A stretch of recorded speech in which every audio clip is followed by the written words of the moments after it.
ገብርኤልን ከርስ የገብርኤልን ኩላሊት እያልክ ነው የምትጠራው። ገብርኤል ኩላሊት አለው ወይ?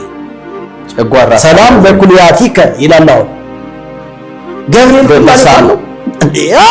መልክ የሚባለው ዜማ የምንሰራበት ጸናጽል መቋሚያ እንዲህ ስንወዘወዝ የምናድርበት። እሺ ለመልክከ ይላል። የገብርኤል መልክ አለው። ለሰኮናከ ይላል። ሰኮና አለው። ለገቦከ ይላል። ለወገብህ ወገብ አለው። እንዴት ነው ያዩት ገብርኤልን? በመላእክት ጋር በተገናኘ በኢትዮጵያ ኦርቶዶክስ ተዋሕዶ ቤተክርስቲያን የሚሰጠው ትምህርት የሚዜመው ዜማ ስንመለከተው መላእክቱ የተፈጠሩበትን ዓላማ የሳተ ድምፅ አውጥቼ ደገምኩት እንጂ ይህንን ድግምት እንደዚህ ድምፅ አውጥተህ ከደገምከው መብረቅ ይመታል ተብለህ ማስፈራሪያ ይነገርህ ነበር በአባቶች። ሰግዳለሁ እየተባለ አይደል ገብርኤል ቤተክርስቲያን ላይ ሲዘመር የሚታደረው ሲሰገድ የሚታደረው። ስለዚህ ገብርኤል ቤተክርስቲያን ሄደን እግዚአብሔርን ነው የምንጠራ ለሚሉ ክርስቲያኖች በግዕዝ ተሸውደዋል። አባቶች በግዕዝ በጣም አጭበርብረዋቸዋል። ስለዚህ ገብርኤል ቤተክርስቲያን ብሎ በመጀመሪያ ደረጃ የለም። የገብርኤል ቤተክርስቲያን የሚል በመጽሐፍ ቅዱስ የለም። ቤተክርስቲያን የክርስቶስ አካል ነች።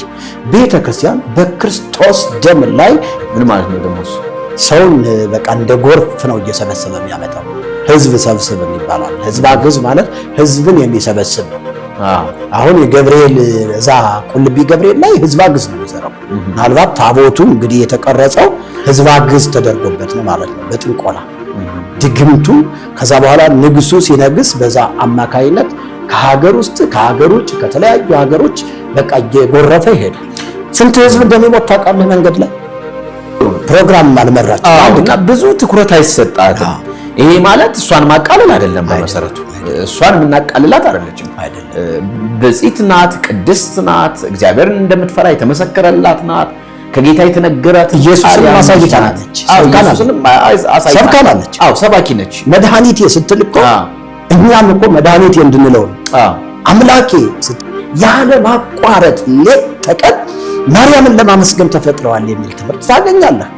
የሄዳር ካህናተ ሰማይ ገጽ 77 ዚቅ በሚባለው መጽሐፍ ተጽፎ የምታገኘው ማለት ነው። ስለዚህ እንዲህ አይነቱ ትምህርት ከነገረ ድህነት ጋር የሚጋጭ ክርስቶስ የከፈለውን የቤዛነት ስራ ውድቅ የሚያደርግ የክህደት ትምህርት ነው። ሁሉ ነፍስ ይሴብሖ ለእግዚአብሔር፣ እስትንፋስ ያለው ሁሉ እግዚአብሔርን ያመስግን ተብሎ ተጽፏል። መላእክቱም እግዚአብሔርን ለማመስገን ተፈጥረዋል። ቅዱስ ቅዱስ ቅዱስ የሰራዊት ጌታ አለ። በገብርኤል ስም ገብርኤል የሚባል ዛር አለ። በሚካኤል ስም ሚካኤል የሚባል ዛር አለ። አሁን ቁልቢ ገብርኤል ሄድ፣ ሳማ ሰንበት ሄድ፣ ዝቅ እንታን ስዕለት ተስለው ሲሄዱ ቅማል ምናምን ይዘው ይሄዳሉ። ቅማል አመጣለሁ ተብሎ ቅማል ገቢ ይደረጋል። ተዋን ገቢ ገብርኤል ነው። አይጡ ገቢ ይደረጋል። እዛ ጋር ደግሞ ሴክሹዋል የሆኑ ነገሮች ይደረጋሉ። አይተናል እኛ ቁልቢ ገብርኤል ላይ። ስለዚህ ይሄ እንዲህ አይነቱ ገብርኤል ነው፣ የእግዚአብሔር መልአክ ገብርኤል ነው። ለገብርኤልስ ቤተክርስቲያን ተሰርቶለት በዛ ስዕል ተስሎለት ሰዎች ደግሞ የዛሬ ዓመት ይሄን እናደርጋለን አለ ኖሮ በዚህ ነው። አሁን ሲመጣ ባጌረ ጴጥሮስ ንጉሥ ክሙ ወበጠቅላይ ወበጠቅላይ ኢታማጆር ሹም ንጉሥ ክሙ ገብርኤል ኑ ብሎ ነው የሚጨርሰው። በአጠቃላይ ወንጌላውያኖች እንደሚቀበሉ ዘንድ ለማለት ነው። እንደዛ ወንጌላውያኖች ዘንድ አሉ አንዳንድ ስህተቶች። በነገራችን ላይ ሁለት አይነት ነገር አለ። እኔ ወደ ጌታ ከመምጣቴ በፊት አንድ በኔ እድሜ ደረጃ ነውና ወንጌል እየመሰከረ እና ገብርኤል ሰይጣን ነው ብሎ የተበሳጭቻለሁ።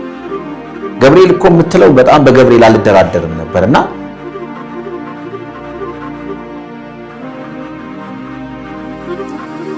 ጽዮን ቲቪ ኢትዮጵያ።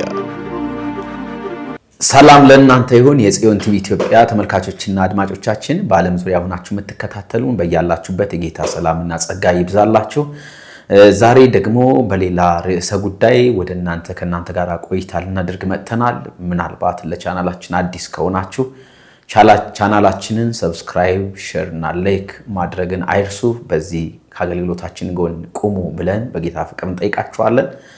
ዛሬ እኔና መርጌታ ምስጢሩ ከእናንተ ጋር ቆይታ የምናደርግበት ርዕስ ከነገረ መላእክትና ከደህንነት አንጻር ነገረ መላእክት ላይ ትኩረት በማድረግ እናወራለን። እንዲሁም ደግሞ ደህንነት ምንድነው፣ መዳን ምንድነው በሚለው ርዕስ እናወራለን። አብራችሁን ቆዩ። መርጌታ እንኳን ደህና መጣ። እንኳን ደህና ቆየህ። መልካም። እንግዲህ ዛሬ ደግሞ በዚህ አሁን በተናገርኩት ርዕሰ ጉዳይ ላይ አብረን እናሳልፋለን። በነገረ መላእክት ዙሪያ እናወራለን። እንዲሁም ደግሞ ቀጣይ ከደህንነትም ስለ መዳንም የምናወራበት ርዕስ ይኖረናል። እንግዲህ ነገረ መላእክትን ስናነሳ በመጽሐፍ ቅዱስ የመላእክትን አገልግሎት በሰፊው እናገኛለን። ከመጀመሪያ የመጽሐፍ ቅዱስ ክፍሎች አንስተን ስንመለከት መላእክት ትልቅ አስተዋጽኦ አላቸው በአገልግሎት ዙሪያ እና ግን ሁለት ጽንፍ ይታየኛል። በዚህ በወንጌላውያን አማኞች ዘንድ የሚነሳ ሐሳብ አለ፣ በኦርቶዶክሳውያን ዘንድ የሚነሳ ሐሳብ አለ ማለት ነው። ኦርቶዶክሳውያን መላእክት እንደሚያማልዱ እንደሚያድኑ በብዙ መንገድ ይሰብካሉ። ማለት ታቦትም ተቀርጾላቸው የሚሰገድበትም አይነት ሁኔታ አለ። በዚህ ደግሞ በወንጌላውያን አማኞች ዘንድ ደግሞ ያንን ጽፍ ለመመከት ተብለው የወንጌላውያን የመላእክትን አገልግሎት የሆነ የመተቸት የማቀዝቀዝ አይነት ነገር ደግሞ ይታያል። አንተ ደግሞ ያው በዛች ቤተክርስቲያን ላይ በጣም ብዙ ስላሳለፍክ ብዙ ስለተማርክ እንዲሁም ደግሞ በአገልግሎት በቲክቶክም በተለያዩ ማህበራዊ ሚዲያዎች ላይ ስታነሳ ሰምቻለሁ። ከመላእክት ጋር በተያያዘ የምታነሳቸው ሐሳቦች አሉ። በእርግጥ አንተም ስታነሳ ምንድነው ይሄ የመላእክትን አገልግሎት ከፍ በሚያደርግ መንገድ አይደለም ስታነሳው የሰማሁት፣ ግን ማርያምን ለማመስገን ተፈጥረዋል የሚል ሐሳብ ስታነሳም ሰምቼ አውቃለሁና እንዴት ነው በመላእክት አገልግሎት እንደው ከመፈጠራቸው ከፍጥረታቸው ጀምረን እናንሳና በዚህ ዙሪያ ትንሽ ብናወራ መልካም ነው ብዬ አስባለሁ። እሺ መልካም ነው። እግዚአብሔር ይስጥልኝ ፓስተር፣ ጥሩ ሐሳብ ነው። ለአድማጮቻችንም በጣም ትልቅ ጥቅም አለው ብዬ አምናለሁኝ። እንግዲህ የመላእክትን ተፈጥሮ ወይም ደግሞ ስራቸውን ከመጽሐፍ ቅዱስ ከዘፍጥረት እስከ ራእይ ዮሐንስ በጥንቃቄ ስናጠና ስናነብ መላእክት የሚለው ሐሳብ ራሱ መልእክተኞች የሚል ነው። የማን መልእክተኞች? የእግዚአብሔር መልእክተኞች ማለት ነው። እንግዲህ ይሄንን ካለማወቅ የተነሳ ሰዎቹ እኛ እንልካቸዋለን የሚሉ አሉ። እንዲያው አንዳንድ ወንጌላውያን አማኞችንም የማይመጥኑ አገልጋዮች እኔ መልአኩን ልላክልህ የሚሉ አሉ። እና መልአኩን የሚያንቀሳቅሰው እግዚአብሔር ብቻ ነው። ሂድ ሲለው ይመጣል፣ ና ሲለው ይሄዳል።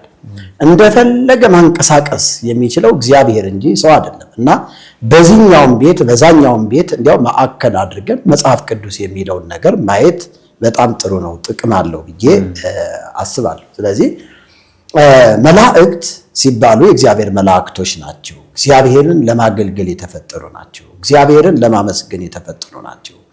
መጽሐፍ ቅዱስ ራእይ ላይም ትንቢተ ዳንኤልም ላይም እንዲሁም ደግሞ ወንጌላት ላይም የተጻፉት የምናገኛቸው መላእክቶች በአጠቃላይ እግዚአብሔርን ለማመስገን የተፈጠሩ እንደሆኑ መጽሐፍ ቅዱስ በግልጽ ይነግረናል ማለት ነው።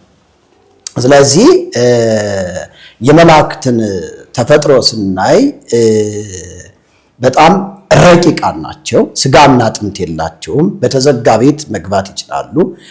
ብርቶች ናቸው፣ ኃይለኞች ናቸው።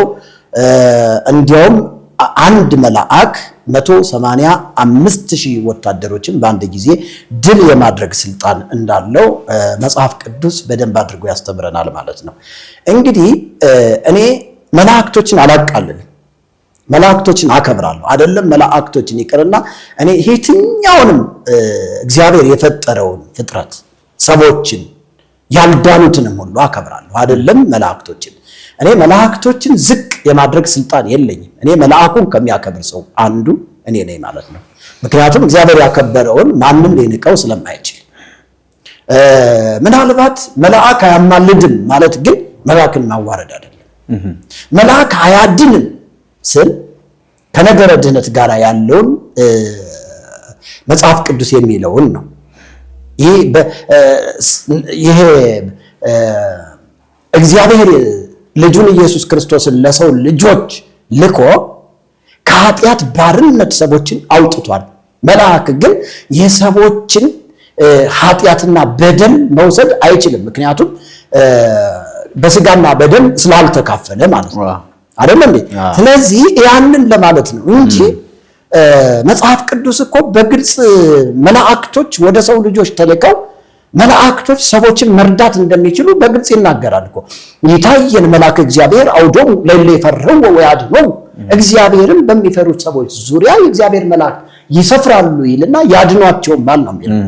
ግንስ እግዚአብሔር ሲልካቸው ነው። እግዚአብሔርን በመፍራት ለሚኖሩ ሰዎች መላእክቶች ይታዘዛሉ። ከዚህ ባለፈ ግን መላእክቶች እኔ ስጠራቸው ይመጡልኛል ብሎ ሻማ ማብራት፣ ጸበል ጸዲቅ ማድረግ፣ ሽቶ ማርከፍከፍ፣ ስዕል የገብርኤል ስዕል ነው ብሎ ስዕል ተሸክሞ መሄድ፣ ለስዕሉ ተንበርክኮ መስገድ፣ ይህ ከመጽሐፍ ቅዱስ ውጪ የሆነ የክህደት ትምህርት ነው ብዬ አምናለሁ። ከዚህም አልፎ በስዕሉ ፊት ተንበርክኮ ገብርኤል ሆይ ድረስልኝ ማለት፣ ሚካኤል ሆይ ድረስልኝ ማለት። እንደውም እኮ መላእክቶች ሁሉ ማርያምን ለማመስገን ተፈጥረዋል የሚል ትምህርት አለ። ኩሎሙ ሰራዊተ መላእክት አእላፍ እለ ይሰርሩ በአክናፍ እማጽናፍ እስከ አጽናፍ ይሴብሑኪ ማርያም በዘያረም ማፊላል። በጣም የሚገርምህ ነገር መላእክቱ ሁሉ ነው የሚለው። ኩሎሙ መላእክቱ ሁሉ ሱራፌል፣ ኪሩቤል፣ አጋዕዝት፣ ስልጣናት ዝም ለማይላ ታላቅ መጽሐፍ በገበያ ላይ ዋለ። በማር የተለወሰ መርዝ።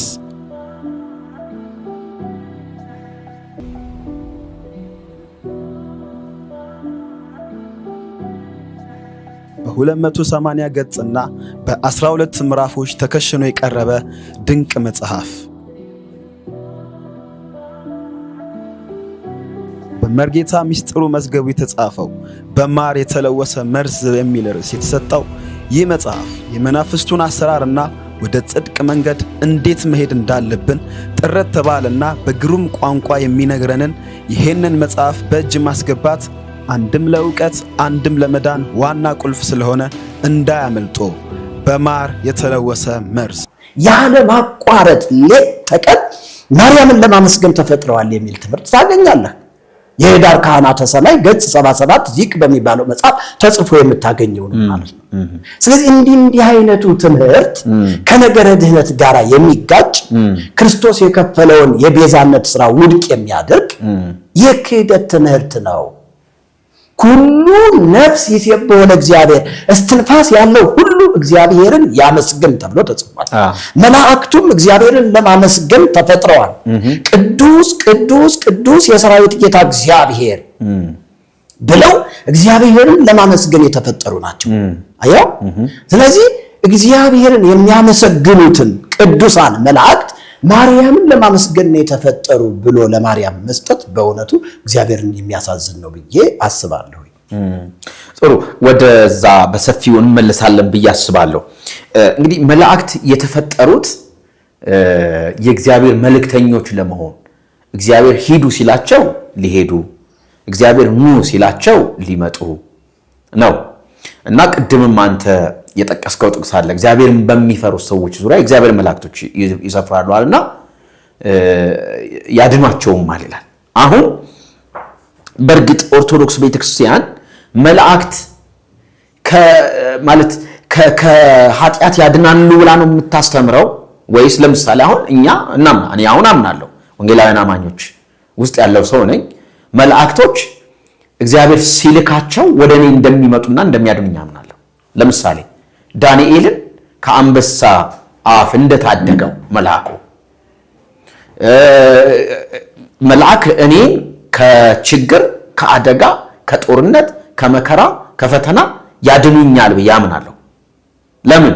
እግዚአብሔርን የምፈራ ሰው ስለሆንኩኝ፣ የእግዚአብሔር ሰው ስለሆንኩ እግዚአብሔር ለኔ መላእክቶችን ይልካል ብዬ አምናለሁ። በእርግጥ እኔ መልአኩን ምልካው አይደለም፣ ከስማቸው ቅድም እንደተናገርከው ከስማቸው አንፃር የእግዚአብሔር መላእክቶች ናቸው። ስለዚህ ግን ኦርቶዶክስ ቤተክርስቲያን ከኃጢአት ያድናሉ፣ የቤዛነትን ስፍራ ይወስዳሉ፣ ይሸፍናሉ ብላ ታምናለች ወይስ አሁን እኔ በምልህ መንገድ እግዚአብሔር ሲልካቸው ወደ እኔ ይመጡና ይረዱኛል፣ ከጦርነት ከፈተና ከችግር ያድኑኛል ብላ ነው የምታምነው ወይንስ የቤዛነትን ስራ ትሰጣለች ነው ለመላእክት? በጣም ጥሩ ጥያቄ ነው። እንግዲህ በድርሳኑ ላይ ገብተን ስናነብ ለቅዱስ ገብርኤልም ለቅዱስ ሩፋኤልም ለቅዱስ አፍኔንም ለቅዱስ ራጉኤልም ወዘተርፈ ድርሳን የተጻፈላቸው መላእክቶች ሁሉ የኃጢአትን ስርየት ሁሉ እንደሚያሰጡ የተጻፈበትን ታገኛለን። ዘጸዋ ስመከ ወለዘገብረ ተስካረከ እምህር ለከ ተብሎ ማለት ነው። ስምህን የጠራ ዝክርን የዘከረ እምርልሃለሁ ማለት ከምንድን ነው የሚምረው? ከኃጢአት አይደለም እንዴ? እንዳይኮነን ነው እኮ ዝክር የሚዘክረው። የገብርኤልን ዝክር እኮ የሚዘክሩት ሰዎች እኮ እንዳይኮነኑ ነው አይደል? ለመጽደቅ እኮ ነው ስሙን የጠራ ብለው የሚሉት። ስለዚህ ይሄ ከነገረ ድነት ትምህርት ጋር በጣም ይጋጫል ማለት ነው። ይጋጫል። የሚካኤልን ዝክር የሚዘክረው ሰው ክብር ለማግኘት አይደለም ወይ ሽልማት ለማግኘት አይደለም፣ ለመጽደቅ ነው። ትውልዱ የሚካኤልን በዓል የሚካኤልን ዝክር የሚዘክረው ማለት ነው። ስለዚህ ከዛ ጋር 100% ነው የሚገናኘው። ገድሉ ላይ እንደተጻፈው ማለት ድርሳኑ ላይ እንደተጻፈው ከነገረ ድህነት ትምህርት ጋር ይጋጫል። ከዚህ ውጪ ሌላው በጣም ሊሰመርበትና ኦርቶዶክሳውያን አማኞች ሊገነዘቡት ይገባል ብዬ ማስበው ገብርኤል ሆይ ድረስልኝ፣ ሚካኤል ሆይ ድረስልኝ ብለው ሚካኤል እንደማይመጣላቸው ገብርኤል እንደማይመጣላቸው ልነግራቸው እወዳለሁ ከመጽሐፍ ቅዱስ አንፃር። ነገር ግን ገብርኤል ሳይሆን ገብርኤል ብሎ የሚመጣ ዛር ደግሞ እንዳለ እናውቃለን። ዛር ማለት መንፈስ ማለት መንፈስ አለ። በገብርኤል ስም ገብርኤል የሚባል ዛር አለ። በሚካኤል ስም ሚካኤል የሚባል ዛር አለ። አሁን ቁልቢ ገብርኤል ሄድ፣ ሳማ ሰንበት ሄድ፣ ዝቅ እንታሁን ስዕለት ተስለው ሲሄዱ ቅማል ምናምን ይዘው ይሄዳሉ። ቅማል አመጣሉ ተብሎ ቅማል ገቢ ይደረጋል። ተዋን ገቢ በገብርኤል ነው። አይጥ ገቢ ይደረጋል። እዛ ጋር ደግሞ ሴክሹዋል የሆኑ ነገሮች ይደረጋሉ። አይተናል እኛ ቁልቢ ገብርኤል ላይ። ስለዚህ ይሄ እንዲህ አይነቱ ገብርኤል ነው ወይ? የእግዚአብሔር መልአክ ገብርኤል ነው ወይ? ለገብርኤልስ ቤተክርስቲያን ተሰርቶለት በዛ ስዕል ተስሎለት ሰዎች ደግሞ የዛሬ ዓመት ይሄን እናደርጋለን ብለው ተስለው ሄደው የሆነ ስጦታ ለመስጠት ሴክሹዋል ነገር ለማድረግ ኃጢአት ለማድረግ ቅማል ለመስጠት እንዴት ነው የደፈሩት የእግዚአብሔርን መልአክ? አያስፈራም? ስለዚህ እንዲህ አይነት ትምህርቶች ከመጽሐፍ ቅዱስ ውጪ የሆኑ የክህደት ትምህርቶች ናቸው ማለት ነው። ስለዚህ ይሄ ገብርኤል ወደ ማርያም ድንግል ትጸንሳለች ወንድ ልጅ ትወልዳለች ብሎ የመጣው ገብርኤል አይደለም። ወደ ዘካርያስ ቤት ወደነ ኤልሳቤጥ የመጣው ገብርኤል አይደለም ነው የምትለኝ? በፍጹም። አሁን እኔ ኦርቶዶክሳውያን እንዲረዱ ትፈልጋለሁ ይሄንን ነገር። አሁን ምሳበ ቅዱሳን የሚባለው ላይ አጀረ ጴጥሮስ የሚባል በጥንቆላው ዓለም የምንጠራው ቅዱሳኖችን ስቦ ማናገር የሚል ነው። በዛ የድግምት አይነት ለምሳሌ ምሳበ ቅዱሳን በስመ አብ ወወልድ ወመንፈስ ቅዱስ አሐዱ አምላክ ጸሎት በእንተ ምሳበ ቅዱሳን ይልና ንዑ ነጋሬ ካህናት ወዲያቆናት ንዑ ነጋሬ መነኮሳት ነጋሬ ቆሞስ አይመጡም። አሁን ባትጠራቸው እዚህ የመምጣት አቅሙ የላቸው እንደው ሰዎች እንዲማሩ እንጂ። ከዛ ንዑ ይልና በነገራችን ላይ አንድ አጋንንት የሚመጣው ስትስበው የሚመጣው የሆነ ምስ ስታደርግለት ነው። መስዋዕት ስታደርግለት ነው የሚፈልገው። 99 ሰንደል መለኮስ አለበት። ከወይላ እንጨት የተቀረጸ ደግሞ ታቦት መኖር አለበት። ታቦቱ በስሙ ማለት ነው። አዎ በስሙ በገብርኤል ስም አሁን የሆነ ነገር ጽላት ይቀረጻል። በጽላቱ ላይ ደግሞ ደም ይፈሳል፣ ሽቶ ይከፈከፋል፣ 99 ሰንደል ይደረጋል፣ ሰንድሮስ የሚባል ነጭ ጣን ይደረጋል ወዘተርፈ። ብዙ መስዋዕቶችን ካቀረብክ በኋላ ደምህን አፍስሰህ ነው እዚህ ጠብ አድርገህ ደምህን ገብረህ ደሜን አፍስሼ ስጋዬን ቆርሼ ተዋረስኳችሁ ብለህ ያንን ነገር ስትወክል ነው ድግምቱን ስትደግመው የሚመጡት። ስንታለል የኖረው በዚህ ነው። አሁን ሲመጣ ባጌረ ጴጥሮስ ንጉስ ክሙ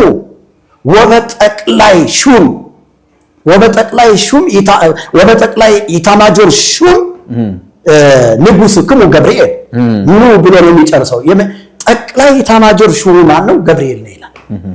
አየው፣ በዛ ተገዳችሁ ድረሱልኝ ብለህ መስዋዕቱን ስታደርግ አውቶማቲካሊ በስዕሉ ላይ የምታየው ገብርኤል የሚመስል ግን የእግዚአብሔር መልአክ የማይወክል አጋንንት በቀጥታ ይመጣል። አጋንንት ነው ይመጣል። ስለዚህ የዛን ሰዓት አንተ ትላለህ ገብርኤል መጣ ትላለህ። ከዛ ይሄን አድርግ ይልሃል፣ ይሄን ገብርልኝ ይልሃል። ከዛ በኋላ ሰው ምረድልኝ ቢልህ አለማረድ አትችልም ማለት። ስለዚህ አሁን ገብርኤል ሲነግስ እንደዚህ ሲከበር በዓል ሲደረግ ምናልባት ያዛድ ሊሆን ይችላል የሚመጣው ምናልባት ያ ሊሆን ይችላል አትለኝ የሚያዘፍናቸው እልል የሚያሰኛ ምክንያቱም አሁን ሲዘፈን አያለው ያ ሊሆን ይችላል አትበለኝ ነው ኦኬ ነው ትውልድ ይወቅ በቃ ትውልድ ነፃ ወጥቶ ለምን እኔ ዛሬ አልሰዋም ለምን ዛሬ አልሞት እንዴ ትቀልዳለህ እንጂ ገብርኤል የእግዚአብሔር መልአክ ገብርኤል በሰማይ ነው ያለ ውስን ነው በአንድ ስፍራ ላይ የሚገኘው ነገር ግን ከዛ ከእግዚአብሔር የሚላከው ገብርኤል ለአማኞች ሂድ እርዳቸው ከተባለ ይመጣው መጽሐፍ ቅዱስን ነው ምን ይላል እስቲ መጽሐፍ ቅዱስ ነው እንግዲህ ይኸውልህ የመላእክትን ተፈጥሮ እዚህ ጋር ማየት እንችላለን ለምሳሌ መጽሐፍ ቅዱስ ራዕይ 4 ቁጥር 8 ላይ እንደዚህ የሚል ቃል ታገኛለህ 24 ሰዓት ሙሉ ያለማቋረጥ ዘወትር እግዚአብሔርን ማገልገል ማመስገን ማምለክ በፊቱም መስገድና መቆም እንደሚችሉ በዚህ ስፍራ ላይ ታገኛለህ እንግዲህ ሌላው ራዕይ 4 ቁጥር 8 ላይ ደግሞ ቅዱስ የነበረውና ያለው የሚመጣው ሁሉንም የሚገዛ አምላክ እያሉ ቀንና ሌሊት አያርፉም ይላል ያለማቋረጥ እግዚአብሔርን ያመሰግናሉ ይላል እንደገና ትንቢተ ዳንኤል 7:10 እና ኢሳይያስ 6 ቁጥር 7 ላይ አንዱም ለአንዱ ቅዱስ የሰራዊት ጌታ እግዚአብሔር እያለ ይጮህ ነበረ ይላል እሺ ወደ ታች እንሂድ ራዕይ 7 ቁጥር 11 እስከ 12 መላእክትም ሁሉ በዙፋኑና በሽማግሌዎቹ በአራቱ እንስሶች ቆመው ነበር በዙፋኑም ፊት በግንባራቸው ተደፉ ለእግዚአብሔርም እየሰገዱ አሜን በረከትና ክብር ጥበብም ምስጋናም ውዳሴም ኃይልም ብርታትም እስከ ዘላለም ድረስ ለእርሱ ይሁን እያሉ ያመሰግናሉ ይላል አየው የእግዚአብሔር መላእክቶች ታርጌት ጎላቸው ምንድነው ካልከኝ እግዚአብሔርን ማመስገን እግዚአብሔርን ማገልገል እግዚአብሔርን በማገልገል ውስጥ መላእክቶቹ ድርሻቸው ሂዱ መርጌታ ምስጢሩን አድኑት ታደጉት ታላቸው እግዚአብሔር ወደኔ መጥተው ይታደጉኛል ያድኑኛል አንተ ስለጠራሃቸው ሳይሆን እግዚአብሔርን በመፍራትና የእግዚአብሔርን ስራ በመስራት በታማኝነት ስለምኖር ብቻ እግዚአብሔር መልአኩን ይልክልኛል ገብርኤልን ይልክልኛል ሚካኤልን ይልክልኛል ወዘተርፈ ከዚህ ውጪ ግን መልአኩ ገብርኤል ሆይና በየ በድግምት የምጠራው አይደለም ሚካኤል ሆይና በየ ዘታመነ በጸሎቱ በስለቱ ለቅዱስ ሚካኤል ይለና ኤኮስ የነከምካም የቦካችሮም ለካፍኤል ኦኬ ዋርናኬ ጓ ዋብሶላ የተመታዩ ምንድነው ትርጉሙ ይሄ ትርጉሙን አታውቀው በሁስም ይልሃል ሁላችሁም የምትሉት ህቡስም ነውና ይሄን አሁን ዛሬ ድምጽ አውጥቼ ደገምኩት እንጂ ይሄን ድግምት እንደዚህ ድምጽ አውጥተህ ከደገምከው መብረቅ ይመታል ተብለህ ማስፈራሪያ ይነገርህ ነበር በአባቶች እኔ መብረቅ ሆኜ ብዙ መጽሐፍቶችን በዚህ በማር የተለወሰ መርዝ በሚለው መጽሐፍ እኔ ራሴ መብረቅ ሆኜ ተርጉሚያቸዋለሁ ብዙ ይሄ ግን የሚተረጎም አይደለም ህቡስም ነው ስለዚህ እንዲህ ብለው ገብርኤል አይመጣም እንዲህ ብለው ሚካኤል አይመጣም እንደዚህ ብለው ይሄን ድግምት ደግመው የሚመጣው ገብርኤል ሳይሆን ገብርኤል ነኝ የሚለው ዛር ነው መስዋዕት የሚቀበለው ዝክርን የሚቀበለው ስደትሳይ መሰረትም የለውም አሁን ከዘፍጥረትም ጀምር ለምሳሌ አሁን አብርሃም ቤት መላእክት ሲሄዱና ያለን ሎጥ ቤት ሲሄዱና ያለን ግን ሎጥ መስዋዕት አቅርቦ አልጠራቸውም ወይም ደግሞ አብርሃም መስዋዕት አቅርቦ አልጠራቸውም እንደገና ደግሞ መሳፍንት መጽሐፍ ላይ ወደምናገኘው የሶምሶን የማኑሄ እነማን ይሄ ቤተሰብ ስጋ ስትሄድ መስዋዕት ጠርተው አልጠሩትም ገብርኤል ማን ነው ዳንኤል ጋም ሲመጣ የትኛው መጽሐፍ ቅዱስ ላይ በጣም የመላእክትን አገልግሎት በሰፊው ነው የምናገኘው ግን አንድም ቦታ ላይ እንደዚህ መስዋዕት እጣንም ያጨሰ የለም ሰንደልም የለኮሰ የለም ጨፌም የነሰነሰ የለም አሉ አንዳንዴ ፈንድሻው ይደረጋል ጨፌው ይነሰነሳል ጥሩ ነው እንደዚህ አይነት ሴሬሞኒ ደስ ይላል ግን ገብርኤልን ለማምጣት ከሆነ በጣም ስህተት ይፈጸማል ማለት ነው ስለዚህ በአጠቃላይ መላእክቶችን እኛ በመናቀርባቸው መስዋዕቶችና ጸሎቶች ወደኛ መጥራት ማምጣት አንችልም እነዚህ መስዋዕት አቅርበን ወይም ደግሞ ለምነን የምናመጣቸው ነገሮች መላእክቶች ሳይሆኑ ዛሮች ናቸው የሚል ድምዳሜ ነው በጣም ጥሩ እስኪ አሁን አንድ ደግሞ እንደው ትንሽ እንደው ለተመልካቾች ግልጽ ለማድረግ እንደዚህ ሲሉ ሰማለው እኛኮ ቤተክርስቲያን ሄደን ገብርኤል ቤተክርስቲያን ሚካኤል ቤተክርስቲያን ሌላ ሄደን እኮ እዛ እንሂድ ጣዖት ነው ስንላቸው እንደኛኮ ሄደን የእግዚአብሔርን ስም ነው የምንጠራው እግዚአብሔርን ነው የምናመልከው እንጂ እኛ መላእክትን እኮ አንጠራም፣ እኛ ለመላእክት እኮ አንሰግድም፣ የምንሰግደው ለእግዚአብሔር ነው የሚሉ ሰዎች አሉ። እስኪ ለነዚህ ምን አይነት ሐሳብ አለ? ጥሩ ጥያቄ ነው። በእውነቱ ገብርኤል ቤተክርስቲያን ሄዶ የእግዚአብሔር ስም ይጠራል የሚለው ከእውነት የራቀ ውሸት ነው። ገብርኤል ቤተክርስቲያን ሄደህ ሀ ብለህ ወደ ማህሌቱ ስትገባ መልካ ገብርኤል የሚባል አለ። የገብርኤልን መልክ፣ የገብርኤልን ቁመና፣ የገብርኤልን ጨጓራ፣ የገብርኤልን ከርስ፣ የገብርኤልን ኩላሊት እያልክ ነው የምትጠራው። ገብርኤል ኩላሊት አለው ወይ? ጨጓራ ሰላም ለኩልያቲከ ይላል። አሁን ገብርኤል ኩላሊት አለው? መልክ የሚባለው ዜማ የምንሰራበት ጸናጽል መቋሚያ እንዲህ ስንወዘወዝ የምናድርበት። እሺ ለመልክከ ይላል። የገብርኤል መልክ አለው? ለሰኮናከ ይላል። ሰኮና አለው? ለገቦከ ይላል። ለወገብህ ወገብ አለው? እንዴት ነው ያዩት ገብርኤልን? ታላቅ መጽሐፍ በገበያ ላይ ዋለ፣ በማር የተለወሰ መርዝ።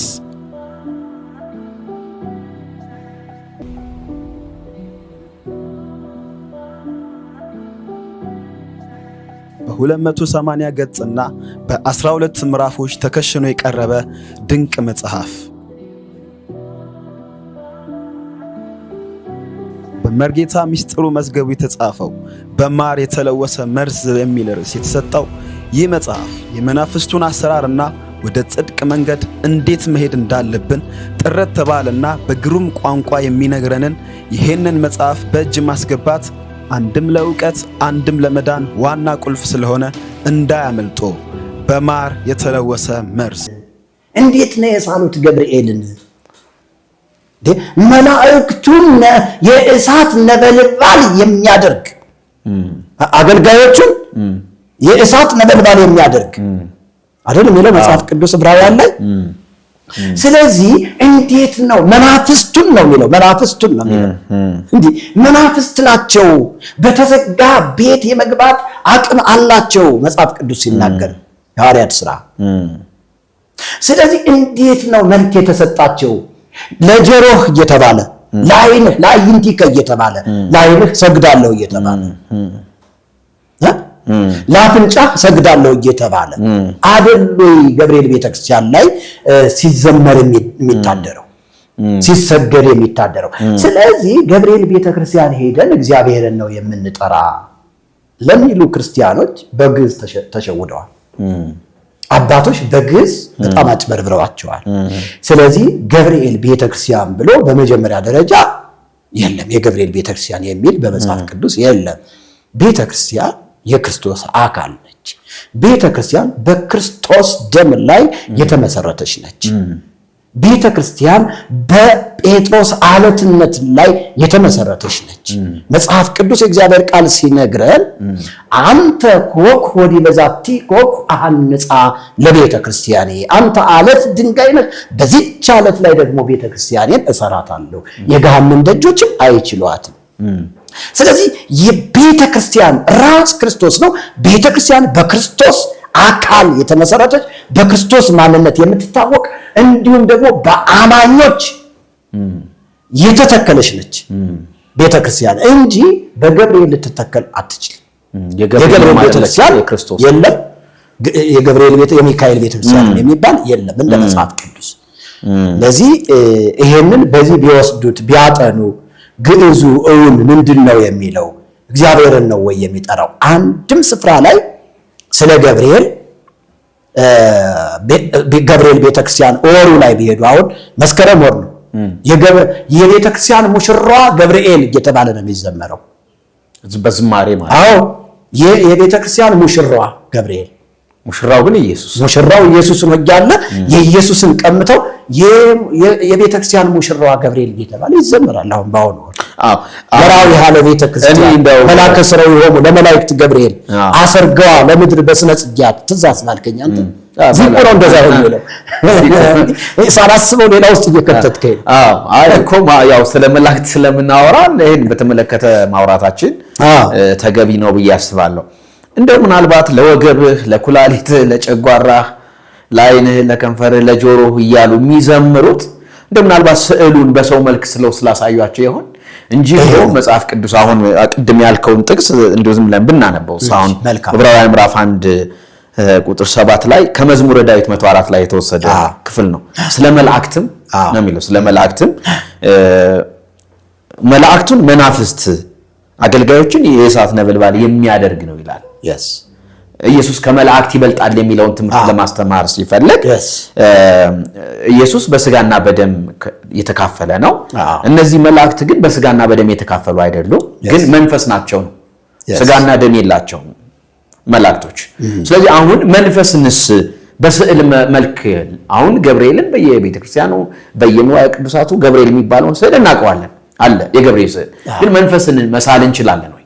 ለምሳሌ አሁን እግዚአብሔር መንፈስ ነው። አሁን እግዚአብሔርን ሳለው ብትባል እንዴት ነው? እግዚአብሔርን በስዕል መልክ ልትገልጸው ትችላለህ ወይ?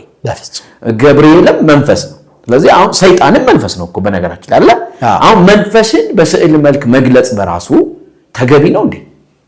ስተት ነው። አሁን ቤተክርስቲያናችን ትልቁ ስተቷ መናፍስቱን ሁሉ አካል አላቸው ብላ ማስተማሯ ነው። ለምሳሌ ሰይጣን አካላዊ ነው ብላ ስጋዊ አካል የሚለው ስጋዊ አካል አለው ብላ ታስተምራለች ሰይጣንን። ለምሳሌ ጽዋለ ጽድቅ የተባለው የአየሩ ጋኔል የሚባለውን ማንሳት ትችላለህ። ብዙዎች ብለውታልና የአየሩ ጋኔል እንግዲህ ከሰው ጋራ ግንኙነት ፈጥሮ ማን ተወለደ ይላል። ጽዋለ ጽድቅ ተመልከተው። የአየሩ ጋኔል ጽዋለ ጽድቅ እንግዲህ መንኩሶ ጸድቆ ታቦት ተቀርጾለት አባባጅ የተባለ እየተከበረ ነው ያለው። አይ እንዲህ አይነት በቃ በአቡነ ዜና ማርቆስ አማካኝነት ተጠምቆ ይላል ማን? ሰይጣኑ የአየሩ ጋኔል ይላል። የተክለ ሃይማኖትንም ገድል ውሰድ። ያንን በውሃ ውስጥ ይኖር የነበረውን መንፈስ አጥምቀው አቁርበው አጸደቁት። እና እንዲህ አይነት ነገር መናፍስቶች ሁሉ ስጋ የለበሰ ማንነት አላቸው ብሎ የሚያስተምሩት ትምህርት። ሰለሞንም እኮ እንደዛ ልቡሳነ ስጋ ጋንንት ሰባት። አሁን ይሄ በጣም ትልቁ ስህተት ነው። እንግዲህ መጽሐፍ ቅዱሳዊ ያልሆነ ሊታረም የሚገባው ይሄ እኮ ነው። አሁን ከቤተክርስቲያኒቱ ህዝብንም እያፈለሰ ልክ ብልጭ ሲልለት ህዝቡ ከቤተክርስቲያኒቱ እየወጣ ይሄዳል። አሁን ቤተክርስቲያኗ ይሄን እውነት በግልጽ ብታስተምር ምንድነው የሚጎልባት? አንድ ጊዜ የገባውን ስህተት አሜን ብለው ተቀብለውታል። አባቶች አሜን ብለው ተቀብለው እያስተናገዱት ገቢ አግኝተውበታል። አሁን ገብርኤል ሲመጣ በጣም ኃይለኛ ገቢ ነው የሚገኘው። በስለት በምን እንደነገርኩህ በርግጥ ዛሩን መጥቶ የሆነ ነገር ሊያደርግ ይችላል አይደለ? አዎ ህዝብ አግዝ የሚባለውም እኮ ከዛ የተነሳ ነው የሚደረግበት። ምን ማለት ነው ደግሞ እሱ? ሰውን በቃ እንደ ጎርፍ ነው እየሰበሰበ የሚያመጣው። ህዝብ ሰብስብ ይባላል። ህዝብ አግዝ ማለት ህዝብን የሚሰበስብ ነው። አሁን የገብርኤል እዛ ቁልቢ ገብርኤል ላይ ህዝብ አግዝ ነው የሚሰራው። ምናልባት ታቦቱ እንግዲህ የተቀረጸው ህዝብ አግዝ ተደርጎበት ነው ማለት ነው በጥንቆላ ድግምቱ። ከዛ በኋላ ንጉሱ ሲነግስ በዛ አማካይነት ከሀገር ውስጥ ከሀገር ውጭ ከተለያዩ ሀገሮች በቃ እየጎረፈ ይሄዳል። ስንት ህዝብ እንደሚሞት ታውቃለህ? መንገድ ላይ ታላቅ መጽሐፍ በገበያ ላይ ዋለ። በማር የተለወሰ መርዝ።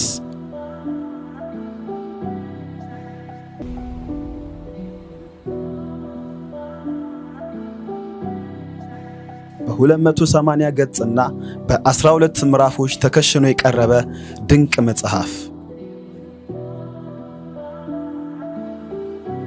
በመርጌታ ሚስጥሩ መዝገቡ የተጻፈው በማር የተለወሰ መርዝ የሚል ርዕስ የተሰጠው ይህ መጽሐፍ የመናፍስቱን አሰራርና ወደ ጽድቅ መንገድ እንዴት መሄድ እንዳለብን ጥረት ተባለና በግሩም ቋንቋ የሚነግረንን ይሄንን መጽሐፍ በእጅ ማስገባት አንድም ለእውቀት አንድም ለመዳን ዋና ቁልፍ ስለሆነ እንዳያመልጦ። በማር የተለወሰ መርዝ። በጣም ህዝብ ያልፈሱ መንፈሱ ራሱ ይቆጣል እኮ ብዙ ጊዜ ሲመለሱም ሲሄዱም ብዙ ሰዎች ያልቃሉ። እና ለዚህ ጽድቅን ለተጠማው ህዝብ እኔ የማስተላልፈው መልእክት ኢየሱስ ክርስቶስ የማንችለውን ነገር በቀራንዮ መስቀል ላይ ጠቅልሎ ተሸክሞ ስለኛ ኃጢአት ሆኖ ስለኛ በደል ሆኖ ደቆ በቀራንዮ መስቀል ላይ ተሸክሞልናል። ስለዚህ ይሄ የጽድቅ ሸክም ያለባቸው ሰዎች ሁሉ ሸክማቸውን ይዘው ወደ ኢየሱስ ይምጡ ነው የሚለው። ሸክማቸውን ሊያንከባልል ሸክማቸውን ሊጥል ወደሚችለው ወደ ኢየሱስ ይምጡ። መጽሐፍ ሲናገር ሸክም የከበደባችሁ ይልና ወደ እኔ ኑ ከዛስ አሳርፋችኋለሁ ይላል። ገብርኤል ሳይሆን የሚያሳርፈን ኢየሱስ ነው። ስለዚህ ኦርቶዶክሳውያን መጽሐፍ ቅዱስን እንዲያነቡ እንዲሁም ደግሞ በደንብ ወንጌልን የሚሰብኩ ሰዎችን ጠጋ ብለው እንዲጠይቁ መክራቸዋለሁ።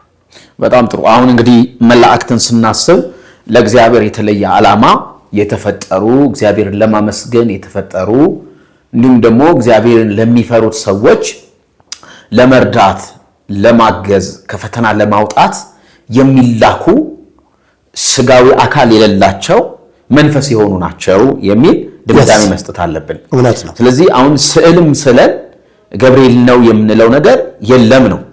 መጽሐፍ ቅዱሳዊ አይደለም። ታቦትም ቀርጸንለት ገብርኤል ነው ልንለው የምንችል ነገር የለም። ምናልባት ገብርኤል ነው እያጨበጨብንለት ልልያልን እያሸበሸብን እየዘመንለት የሚመጣው እሱ ገብርኤል ሳይሆን ዛር ነው የሚል ድምዳሜ ነው እየሰጠን ያለ ነው ማለት ነው። እሺ እንደው እንግዲህ ይህንን ካልን ቅድም መግቢያ ላይ ስናነሳ ወንጌላውያን ጋም ያለ ነገር አለ። ለምሳሌ መልአክ መድቤልሃለሁ እንጂል ምናምን ብለው የሚሉ አሉ። ለምሳሌ መልአክ መድቤልሃለሁ መልአኩን ወደ ቤት ልክ ያለው የሚሉ ለነዚህ ምን መልእክት አለ? እነዚህ ቢመለሱ ብዬ ነው መልእክት ማስተላለፈው። ብዙ ነቢያቶች ላይ ያለው ችግር ምንድነው? የእግዚአብሔር ቃል ዕውቀት የለም። ብቻ የሆነ ነገር ብልጭ ስላለላቸው ያ ነገር ስለበራላቸው ብቻ የሆነ ድምጽ ስለሚሰውን ለማስጨብጨብ አይደለም። ወንጌል እልል ለማስባል አይደለም። ወንጌል ስለ ልጁ ስለ ኢየሱስ ነው። ወንጌል ስለ ኢየሱስ ክርስቶስ ሞትና ትንሣኤ ነው። ከዚህ ውጪ መልአኩን የሚልክበት ስልጣን አልተሰጠም። እኔ እንደተረዳሁት በወንጌላውያን አማኞችም ውስጥ እንደተማርኩትኝ ከአባቶች ሰው የትኛውም አገልጋይ ቅዱስ ገብርኤልን የመላክ ስልጣን የለውም። መጽሐፍ ቅዱስ ካለ ልትነግረኝ ትችላለህ የሚል ካለ፣ ስለዚህ እነዚህ ሰዎች በጊዜ ቢመለሱ ወደ ቃሉ የሚል ሐሳብ አስተላልፋለሁ። ሴት መላእክትም አሉ ብለው እንደዛ የሰማሁበት ጊዜ አለና ሴት ጾታ አለው መልአክ ሴትና ወንድ አለ። አዳዲስ ነገር ያመጣው ምክንያቱም ካወራኑ ላይ ቀር ከተነካኩ ላይ ቀር በደንብ ማውራት ጥሩ ነው ብዬ ስለማስብ ምንድነው እንግዲህ መላእክትን ተፈጥሯቸውን ስትመለከት እንግዲህ የብርሃንና የጨለማ መላእክቶች አሉ። እንግዲህ የጨለማውን መላእክቶች ስታይ ሳጥናኤልን ነው የምታየው፣ የተጣለውን የወደቀውን። የብርሃን መላእክቶችን ስታይ ደግሞ ገብርኤልና ሚካኤልን ነው የምታይ። ከዛ በኋላ ያሉት ስማቸው አልተጠቀሰም። እንተና ራጉኤል ራጉኤል ምናምን የሚባለው ነገር የሰዎች ሎጂክ ሊሆን ይችላል። መጽሐፍ ቅዱስ ያላለውን ካልደረስንበት እየጸለይን ዝም እንበል። ከዚህ ያለፈ ጾታ አላቸው አይልም። እንግዲህ ሳጥናኤል ጾታ አለው ወይስ ገብርኤል ጾታ አለው? ከየት አምጥተው ነው ደግሞ ይሄን እኮ እንዲሆን አንተ ጾታ አለው ብለው አስተማሩ። አሁን ጾታ በራሱ ለምንድን ነው ያስፈልገው ሲባል እግዚአብሔር ጾታን የፈጠረው ለመባዛት ነው፣ ሰዎች እንዲዋለዱ እንዲባዙ ነው አይደል? ቆይ ይሄ ትምህርት ከኦርቶዶክሳውያን ጋር ከሆነ እኔ ይሄንን ነገር የሰማሁት ወደ ወንጌላውያን አካባቢ ነው። ግን አሁን ስለ መላእክት አይደል እያወራን ያለነው? መቼስ እኛ ኦርቶዶክስን ብቻ ለመክሰስ አይደለም የተቀመጥነው። ሄኖክ ላይ የተጻፈ አለ። መላእክቶች የሰማይ መላእክቶች ወርደው ከሰው ልጆች ጋራ ተጋብተው እንደወለዱ የሚናገርበት ስፍራ። እነዛ የተወለዱ ደግሞ ትልልቅ የነበሩና እነዛ የሚያስለቅጡ አይነት ነገር እነሱ አሉ። ምናልባት እንግዲህ ይሄንን ሰምቶ ሄኖክን መጽሐፍ አይቶ ከሆነ ይሄ አገልጋይ ነው እንደዚህ ያለው። እንግዲህ ከአገልጋይ ነው። እኔ ብቻ የሆነች አጭር ቪዲዮ ነው የሰማውና ሴት መልአክ አለና እንደውም ሴት መልአክ የፈለከው ይመደብልሃል ወይ ሴት ወይ ወንድ ማለት እቺ ዛሯ አለች ጥበብ የታጀችው ወይስ ጥበብ የምትባሏ ወይም ማርያም የምትባል እቺ በኦሮሚያ አቴቴ ይሏታል። በነገራችን ላይ በጎጃም ደግሞ ማርያም ትባላለች፣ በጎንደር ዘነበ ወርቅ፣ በትግራይ እንቁላለ ወርቅ፣ በዚህ በሸዋ አካባቢ በአዲስ አበባ ደግሞ ጳጳሳቶች ደግሞ ራሄሎ ይሏታል። እና እቺ ዛር ሳትሆን አትቀር እና ለዚህ አገልጋይ ይችነች የተገለጠችለት በ100% አረጋግጥልሃለሁ እንጂ ሴት መልአክ እኔ የማውቀው የለም በመጽሐፍ ቅዱስ ሴት መልአክ የለም። ምክንያቱም ቅድም እንዳልኩ ምንድነው ጾታ በራሱ ያስፈልገው ለመባዛት ነው። እግዚአብሔር እንዲባዙ ለምሳሌ ሰውን ሴትና ወንድ አድርጎ ነው የፈጠረው። ለምንድነው ሲባል እንድንባዛ ምድርን ሙሏት አይደለ? ብዙ ተባዙ ምድርን ሙሏት አይደለ? ስለዚህ ዓላማው የእግዚአብሔር ዓላማ ጾታን የፈጠረበት እሱ ነው ብዬ አስባለሁ። እንስሳትንም እንደዛው እንዲባዙ ነው። መላእክት ግን አይባዙ፣ ስጋና አጥንት አያገቡም፣ አይጋቡም። እንደውም እኛ እንኳን እኮ ከትንሳኤ በኋላ ጌታ ኢየሱስ ክርስቶስን ጠይቀውት ነበር አይደል? ሰዱቃውያን እና ትንሳኤ የለም ብለው የሚያምኑ ስለነበሩ ስለ 7 ሴቶች ጠየቁትና ለዛ ጥያቄ የመለሰላቸው አይ ሰዎች እኮ ከትንሳኤ በኋላ ልክ እንደ መላእክት ነው የሚሆኑት። በቃ አያገቡም አይጋቡም። እና እንደ በወንጌላውያን አማኞች ዘንድም በጣም የተሳሳተ ነገር ስላለ በነገራችን ላይ አይወክልም፣ ወንጌላውያን አማኞችን አይወክልም። መጽሐፍ ቅዱሳዊ አይደለም በሚለው ነው እና እንጂ ወንጌላውያኖች ስንል በአጠቃላይ ወንጌላውያኖች እንደሚቀበሉ ዘንድ ለማለት ነው። እንደዛ ወንጌላውያኖች ዘንድ አሉ አንዳንድ ስተቶች። በነገራችን ላይ ሁለት አይነት ነገር አለ። እኔ ወደ ጌታ ከመምጣቴ በፊት አንድ በኔ እድሜ ደረጃ ነውና ወንጌል እየመሰከረ እና ገብርኤል ሰይጣን ነው ብሎ የተበሳጭቻለሁ። ገብርኤል እኮ የምትለው በጣም በገብርኤል አልደራደርም ነበርና ገብርኤል ሰይጣን ነው ብሎኛል እና በጣም ተበሳጭቻለሁ። አንዳንዶች የመላእክትን ነገር ቁሽሽ የማድረግ ነገር አላቸው። አንዳንዶች ደግሞ በቃ እንደው መልአክ ነው አንተን የሚያስፈልግህ እንደውም እኮ ድሃ ያደረገ መልአክ ነው መልአክን ቀይር ሀብታም ትሆናለህ የሚሉ አገልጋዮች ተነስተዋል። አብራጭ በቃ ቀይረው ዛሬ እስኪ መልአኩን ቀይር ያለው በል ድሃ ያደረገ አሁን ድሃ ሆነ ከሆነ አንተ ጋር ያለው መልአክ ነው ድሃ ያደረገ አየው። ስለዚህ ሀብታም ያደረገ አንድ ነገር በራልኝ በረከትን የሚሰጥ መልአከ ሰይጣን ድሃ የሚያደርግ መልአከ ሰይጣን እንዲሁም ደግሞ ህዝብን የሚሰጥ መልአከ ሰይጣን ሞገስን የሚሰጥ መልአከ ሰይጣን እያለ በጥንቆላው ዓለም የሚጠራ አለ። አየህ እነዚህ ሰዎች ከጥልቁ ጋራ በጣም ግንኙነት ያላቸው እንደሆነ አሁን ገባኝ። በጥንቆላው ዓለም አለ እንደዚህ 100% ነው የምነግርህ። መልአክህን ቀይር የሚል አገልጋይ ካለ ከመናፍስቱ ዓለም ጋራ ግንኙነት አለው ነው የምልህ። እንደዛ አይነት በጣም ስተቶች አሉ፣ በጣም ሊታረሙ የሚገቡ የመላእክትን አገልግሎት የማይወክሉ መላእክት ከተፈጠሩበት ዓላማ ጋራ ሊጋጭ የሚችል ነገር ነው እውነት የሚለውን ሐሳብ ላለው እንግዲህ ከዚህ ከነገረ መላእክት ጋራ በተያያዘ ተጨማሪ ሐሳብ ካለ ተጨማሪ ሐሳብን እንስማና ወደ መጨረሻ እንድንመጣ። መልካም እንግዲህ ከነገረ መላእክት ጋራ በተገናኘ በኢትዮጵያ ኦርቶዶክስ ተዋሕዶ ቤተክርስቲያን የሚሰጠው ትምህርት የሚዜመው ዜማ ስንመለከተው መላእክቱ የተፈጠሩበትን ዓላማ የሳተ እንዲያውም መላእክትን ሁሉ ዝቅ የሚያደርግ የመላእክትን ተፈጥሮ የመላእክትን ክብር የሚያቃልል በመሆኑ ኦርቶዶክሳውያን አማኞችም ሆነ አባቶች ወንድሞች ይሄንን በደንብ እንዲመለከቱት አደራላለሁ። ምክንያቱም ይወድስዋ መላእክት ለማርያም በውስተ ውሳጤ መንጦላይት ወይብልዋ በሐኪ ማርያም ሐዳስዩ ጣይዋ መላእክት ማርያምን በመንጦላይት ውስጥ በመጋረጃ ውስጥ ያመሰግኗታል፣ ይሰግዱላታል፣ ይገዙላታል፣ እልል ይሉላታል። ያለ ማቋረጥ እሷን ለማመስገን ተፈጥረዋል።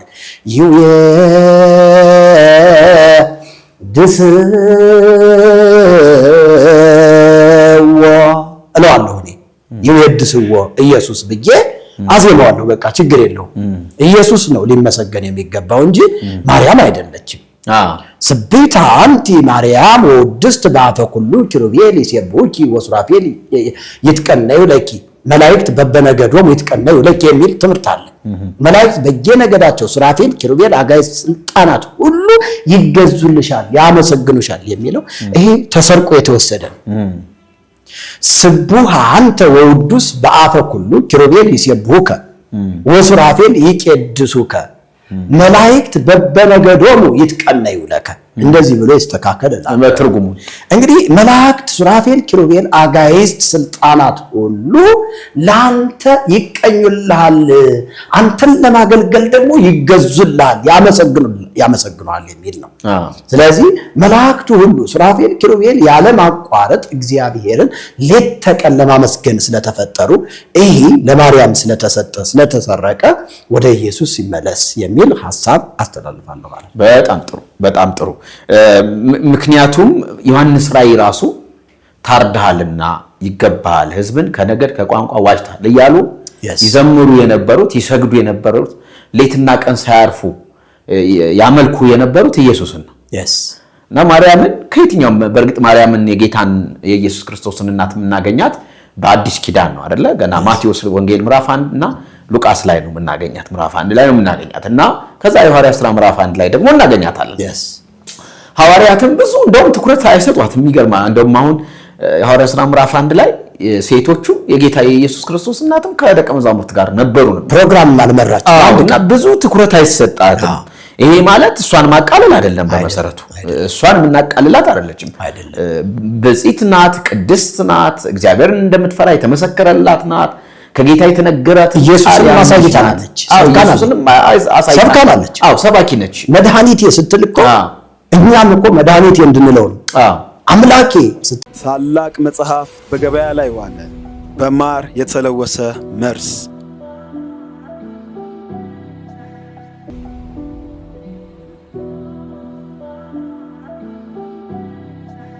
በ280 ገጽና በ12 ምዕራፎች ተከሽኖ የቀረበ ድንቅ መጽሐፍ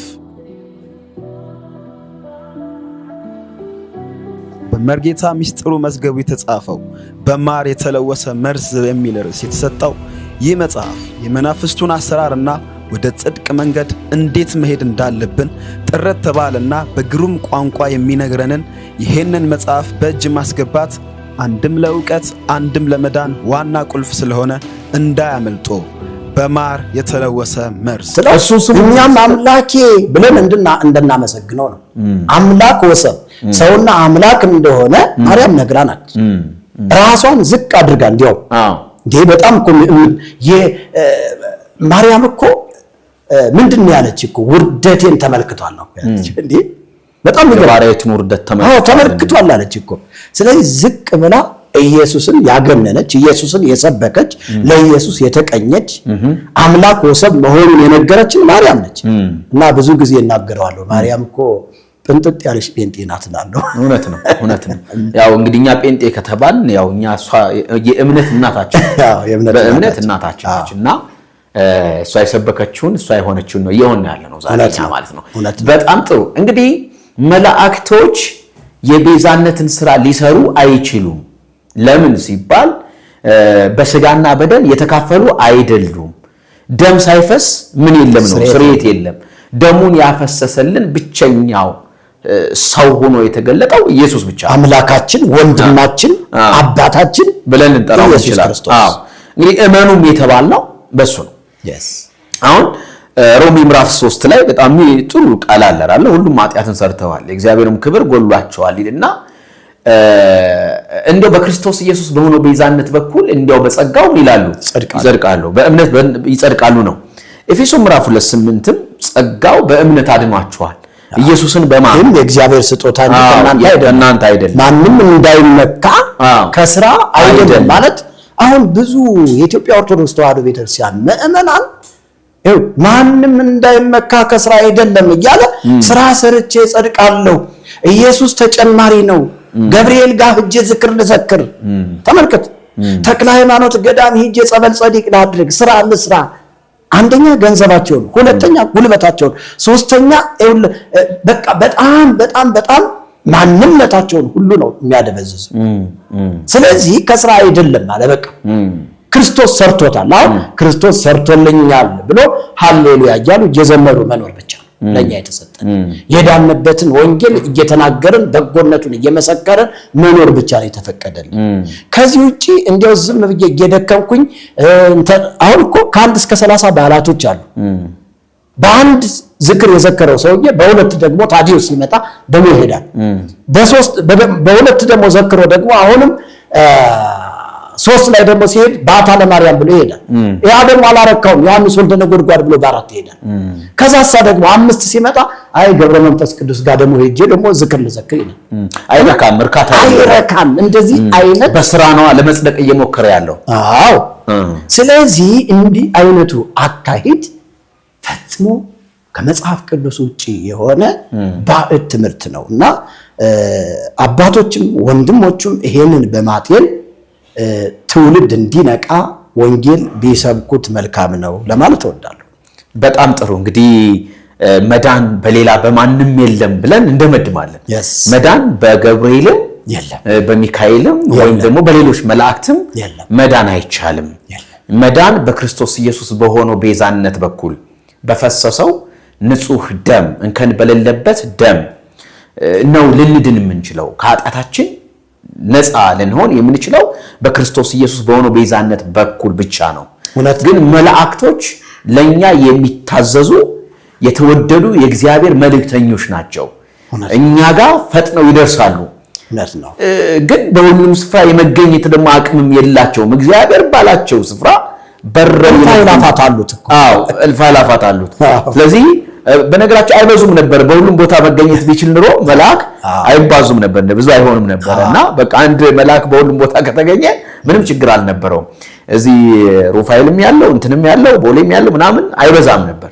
በቃ አንዱ ይበቃ ነበር፣ ዓለምን ሁሉ ሊሞላ ይችል ነበር። ስለዚህ የተወደዳችሁ አድማጮቻችን ከመላእክት ጋር በተያያዘ እንደዚህ አይነት ውይይት አድርገናል። አጭር ውይይት መላእክት እግዚአብሔርን ለማመስገን የተፈጠሩ አማኞችን ለመርዳት ከመከራ ሊያወጡ የሚላኩ ከፈተና ሊታደጉ የሚላኩ መልእክተኞች ብቻ ናቸው። ደግሞም እኛ የማናዘዛቸው እኛ ሂዱ ኑ የማንላቸው እግዚአብሔር ብቻ የሚያዝዛቸው ደግሞ ጾታ የሌላቸው ጾታቸው ወንድ ሴት ሊባሉ የማይችሉ እንደገና በክርስቶስ ኢየሱስ በሆነው ቤዛነት በኩል የተገኘውን የማዳን ስራ ሊወክሉ የማይችሉ መሆናቸውን ባጭር ተነጋግረናል። እንግዲህ ሰፋ ባለ ሁኔታ እግዚአብሔር ጊዜ ሲሰጠን ደግሞ በሌላ ሐሳብ እንነጋገራለን፣ እናወራለን፣ እውነቱን ደግሞ እንገልጣለን። ከኛ ጋር ስለነበራችሁ ቆይታ እግዚአብሔር አብዝቶ ይባርካችሁ። በሌላ ቪዲዮ እስከምንገናኝ ሻሎም፣ መልካም ጊዜ ይሁንላችሁ። ታላቅ መጽሐፍ በገበያ ላይ ዋለ፣ በማር የተለወሰ መርዝ።